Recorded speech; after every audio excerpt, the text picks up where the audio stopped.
Thank you so much for joining us here at the First Alert Desk on Atlanta News First Plus for your top of the hour news headlines. This is a segment we like to call Catch Up Quick, where we're catching you up on what's been going on here in Metro Atlanta. For those of you who are joining our stream a little earlier this morning, we took you out to the Senate floor here at the Georgia State Capitol, where right now there is continued debate on whether to pass an anti-Semitism bill. We'll get into that here in a moment, but first, let's start with some updates in case you missed some of the news headlines that have come out in the past few hours, starting with this one out of Decatur.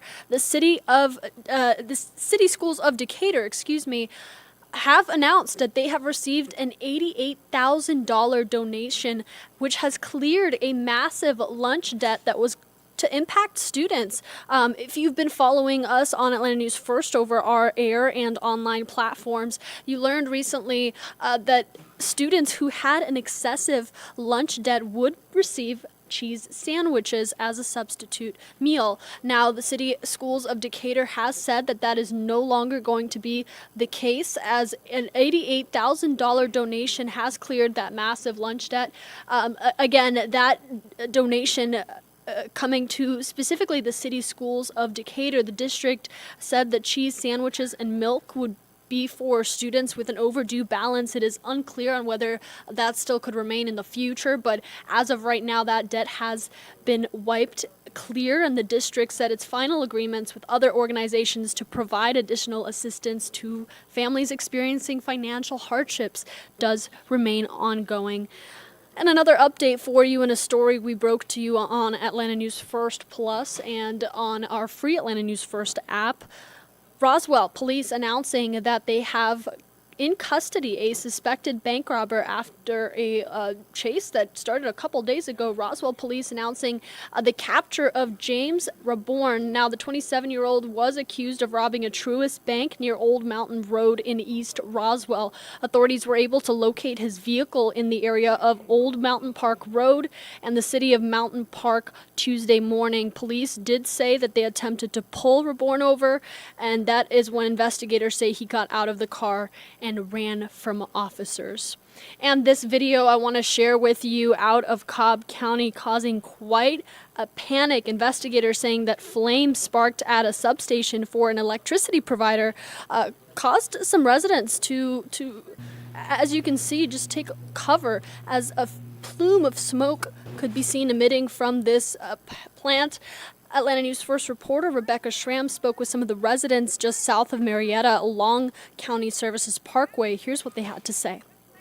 At first, neighbors didn't know what was happening. They just knew that their power was out and the sky outside was super bright. We can give you a look at where this happened. This is a substation for Cobb EMC. That is where the fire originated, and you can actually see some of the damage there. We're checking to see just how much damage was done here. And take a look at this. A neighbor took this video. It was about 12:30 a.m. She says she heard an eerie buzzing sound that was super scary. She started wondering if it was some sort of terror attack, and as she got closer, she heard explosions. Turned out it was a fire at a nearby Cobb EMC electrical substation. Cobb County firefighters tell us they had to wait until Cobb EMC told them that it was safe before they could move in and put out the fire. Once that happened, here's what that neighbor, Amy Barnes, told us.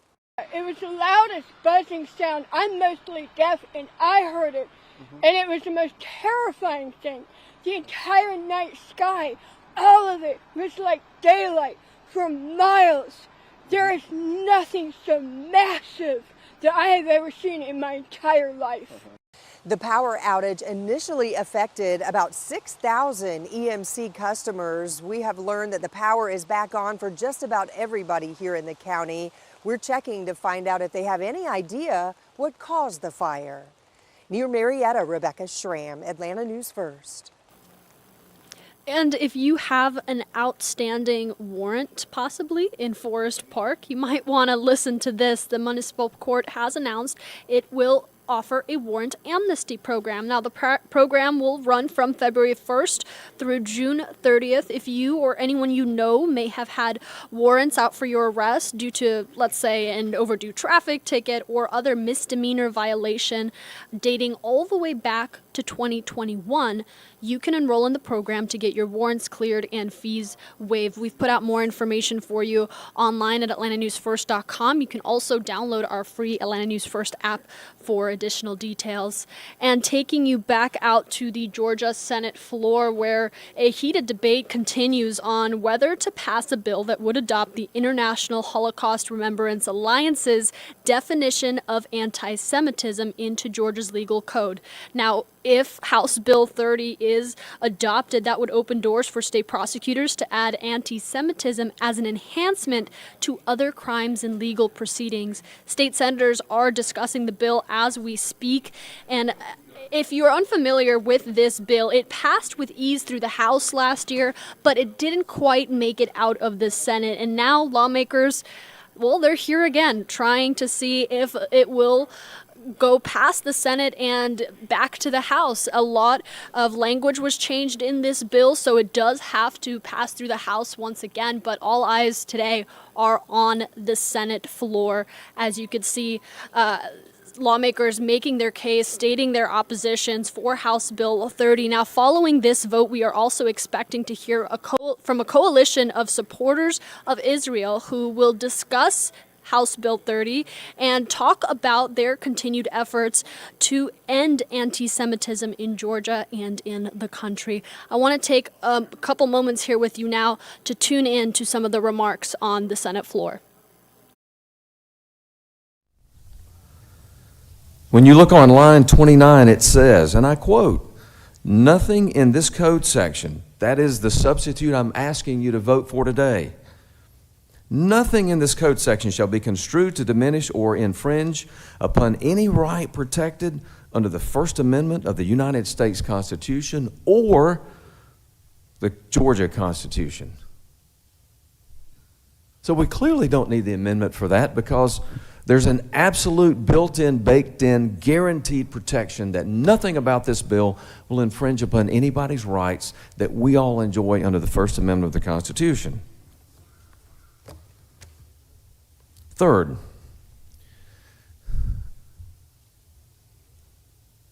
as my friend from the 50th said and made a great point, if you want to go out and say that you hate Israel after this bill is passed, you may absolutely do that. But if you want to commit a crime, you got a problem. If you commit a crime, as he identified, under the hate crime statute, you got a problem. And if you happen to commit one of those crimes while spewing anti-Semitic speech, you might just subject yourself to the hate crime statute. Folks, that's all this bill does. That's all it does. And all of this baseless rhetoric about it's somehow chills speech and you can't criticize Israel, that is nowhere in anything I'm asking you to vote on. Specifically, I would ask, what provision in the bill that you have before you triggers any criminal penalty if somebody speaks out against Israel? It doesn't. It's not in there. Which is why I would submit to you why the senator who offered this amendment didn't give you any quotes from the bill, didn't give you specific references or paragraphs or line numbers saying, here's the problem. Let's look at this earnestly and honestly. Here's the issue of where free speech is chilled, why you can't say these things if we pass this bill. Those quotes weren't given to you because they're not in there. It's not in the bill to which she referenced. You know, we get the honor of coming here and handling a lot of issues, some sort of mundane administrative things, but sometimes, on rare occasions, we get the opportunity to protect the vulnerable of this state from evil. We don't get to do that every day, but we do today. This bill is needed. If you're a part of the committee, or if you watched it, and you heard during the time allotted the people from the Jewish community and others that came and talked about what the Jewish community is subjected to on a regular basis, you know this bill is needed. The Jewish community of our state are crying out for this and have been for some time. One of the most poignant moments of the committee hearing was when the gentleman came and he talked about the impact of what is going on in the Atlanta area of some Jewish schools and the fact that his children can't get transported to their schools safely. Not just veiled threats, but direct threats of violence and attempted violence and sometimes successful violence against our Jewish neighbors. And he said, I quote, "We just want our children to be safe." Who in this room that God has blessed with a child doesn't want your child to be safe? I pray that mine are. I know that you pray that yours are, regardless of to which God you're praying. You want your children to be safe. As we talked about in some of the questions about, well, wait a minute, shouldn't we tweak the definition? Shouldn't it be different? Listen, this is a room full of intelligent, educated people.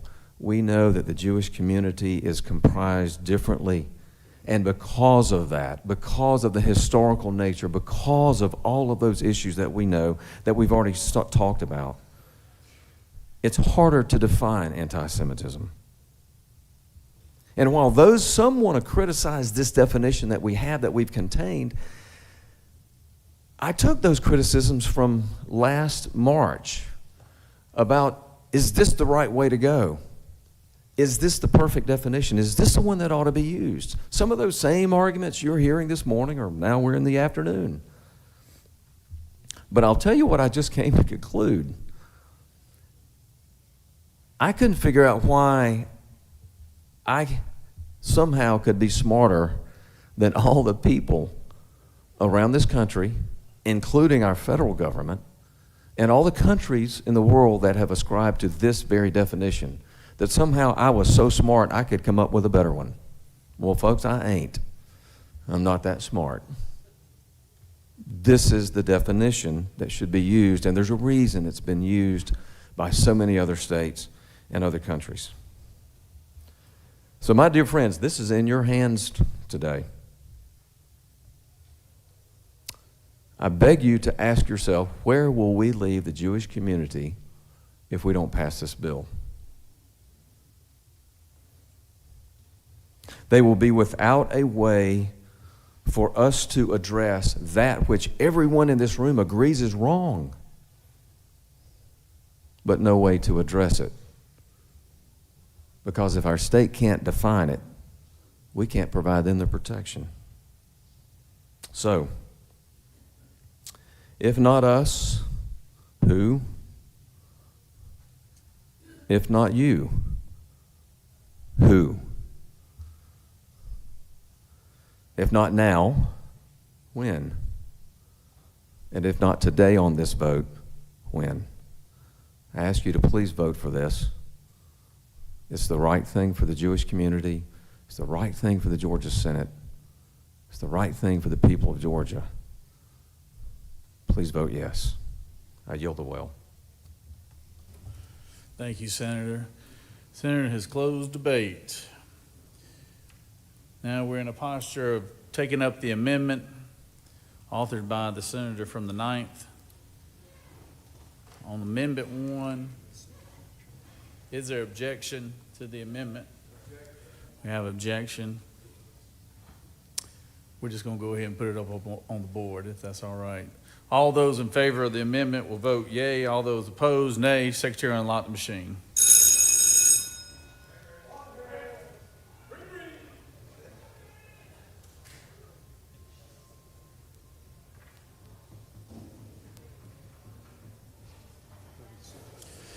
Senator from the 36th, what purpose do you rise?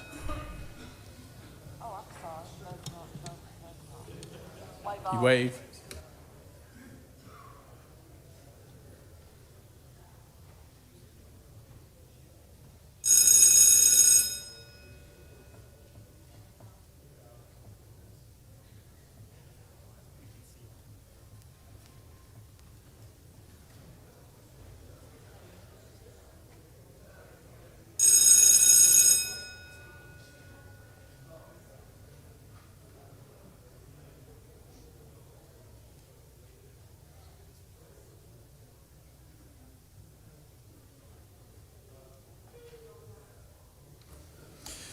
On the adoption of the amendment, the yeas are 15 and the nays are 36, and this amendment has failed.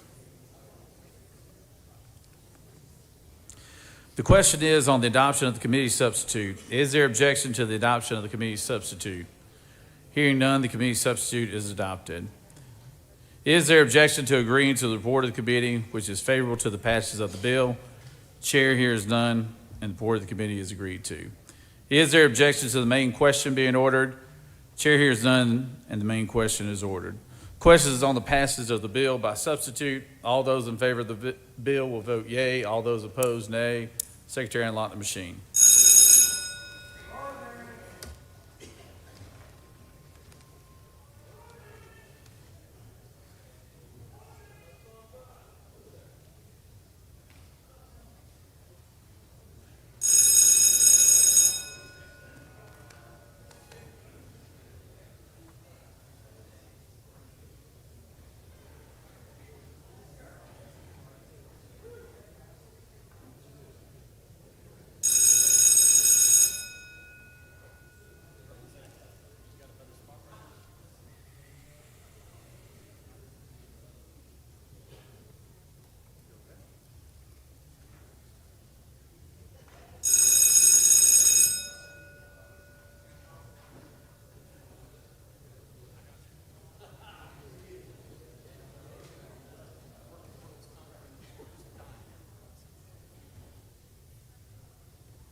On the passage of the bill, the yeas are 44 and the nays are 6.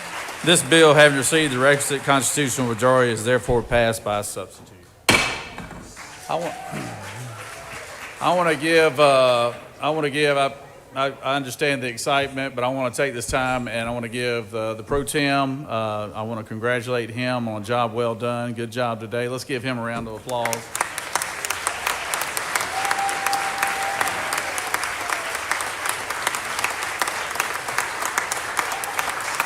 I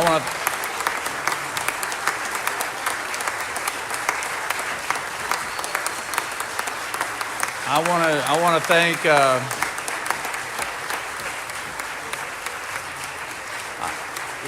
like to thank the chairman of Judiciary. I also like to thank the members of the majority and the minority caucus for working together on this.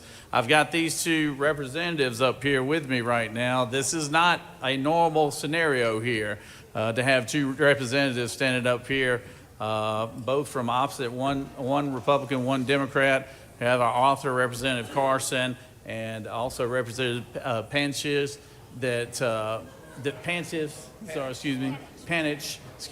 Representative.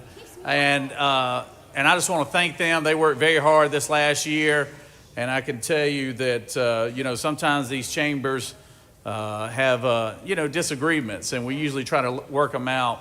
But I will tell you, they were very passionate about this, and I just appreciate them being so passionate, but also so patient.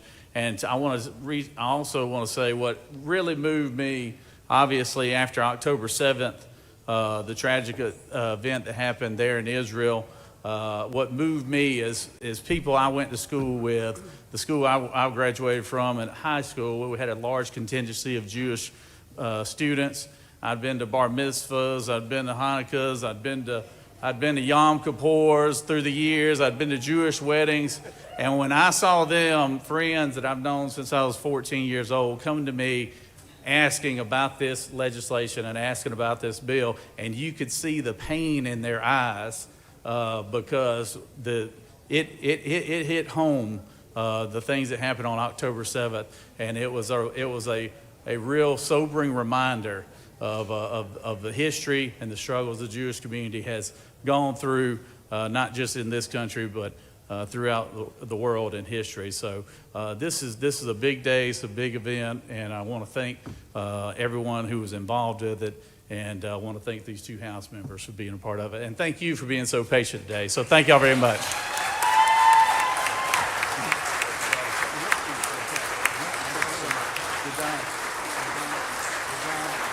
Yep.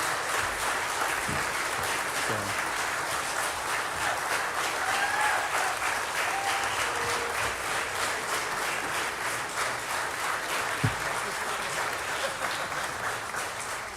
a motion.